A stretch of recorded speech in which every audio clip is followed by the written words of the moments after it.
Lane Kiffin's return to Knoxville as the head coach of Ole Miss is setting up to be one of the most anticipated offensive showdowns in all of college football this week.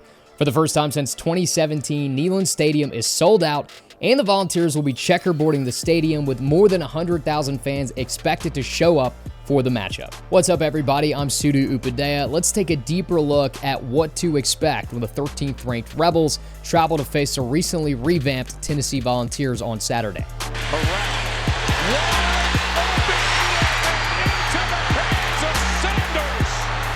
Hooker downfield has a receiver wide open. Touchdown. In his first season as a head coach of the Vols, Josh Heupel has completely changed the Volunteers offense. Tennessee currently ranks 19th in the FBS for total offense and 7th in rushing offense. Now, despite a slow start to the season, UT has scored 107 points over the last two games, and the key for the Vols has been the emergence of quarterback Hendon Hooker. Hooker's a grad transfer from Virginia Tech, and he was thrust into action in the second game of the season after former starter Joe Milton went down with an injury. And since then, Hooker's taken full advantage of the opportunity. He's completed almost 70% of his passes for a little over 1,000 yards with 13 touchdowns and just one interception. He can also run the ball with 282 yards and 3 touchdowns on the ground so far this season. The Vols also have a plethora of talented receivers led by Velus Jones Jr., so they will not be scared to air it out on the Ole Miss defense. But Tennessee's strength is on the ground. Starting running back Tyon Evans has already rushed for 486 yards and 6 touchdowns on the season, and while he is a little banged up, all signs are pointing to him playing on Saturday.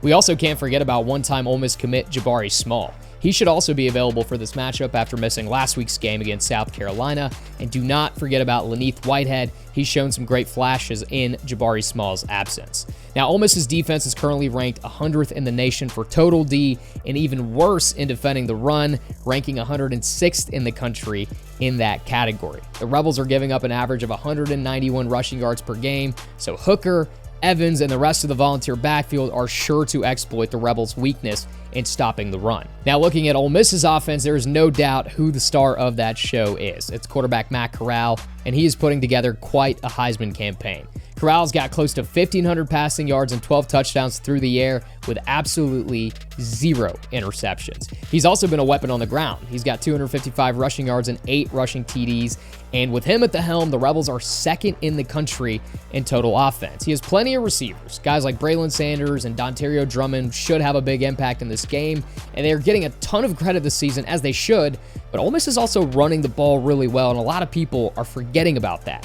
The Rebels are 5th in the country for rushing offense. They have a 3-headed monster in the backfield with Jerrion Ely, Henry Parrish, and Snoop Connor. And while Ely is questionable going into this game, like Tyon Evans, he will most likely play. Tennessee's defense is 47th in the nation, but the Vols are ranked 3rd in the country in tackles for loss, and that might impact Ole Miss's ability to run the football effectively, which would put a lot more pressure on Corral and his receivers, but that hasn't really been a problem so far this season. They love to air it out, so once again, that should not be a huge issue for the Rebels in this matchup. A positive for Ole Miss is the fact that Tennessee is banged up on defense and really thin at certain key positions on that side of the ball. This could end up being a big factor in that game. Outside of the play on the field, there's also some interesting storylines on the coaching side. Of course, Lane Kiffin is a former Tennessee head coach, but to go even further, Josh Heupel and Ole Miss OC Jeff Lebby are very familiar with one another. These two offenses are almost identical because Lebby was a former quarterbacks coach and offensive coordinator under Heupel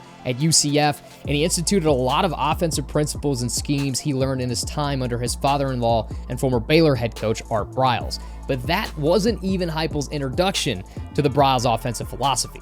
He was already studying it and implementing it when he was the OC at Missouri, and even Lane Kiffin was using some of those principles when he was the offensive coordinator at Alabama. So it's just this big full circle moment for all three of those coaches with Art Briles at the center of it all. Now, going back to Kiffin and Heupel, this is not the first time they've played against one another.